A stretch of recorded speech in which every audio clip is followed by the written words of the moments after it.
పండగ కదండి, గ్యాస్ పై అంతా కడిగేసుకున్నాను. పొద్దున్నే వాటర్లో కాస్త ఉప్పు, వెనిగర్ వేసుకొని కూరగాయలన్నీ నానబెట్టుకుంటే మనం రెడీ అయ్యి వంట స్టార్ట్ చేసే లోపల ఇవన్నీ నానిపోతాయండి.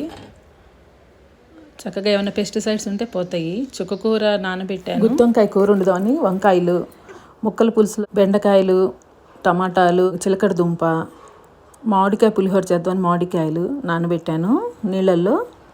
అలాగే కందిపప్పు కూడా నానబెట్టానండి, చుక్కకూర పప్పు వండుదామని. మినప్పప్పు కూడా నానబెడుతున్నానండి. 2 గ్లాసుల గుళ్ళకి 1 చెంచాడు బియ్యం, 1 గ్లాస్ పొట్టు మినపప్పు పోసాను. రుచి బాగుంటుంది. బాగా కడిగేసి ఇప్పుడే 4 సార్లు పక్కన పెట్టుకున్నాం అనుకోండి, అప్పుడు తొందరగా మనకు పని అయిపోతుంది.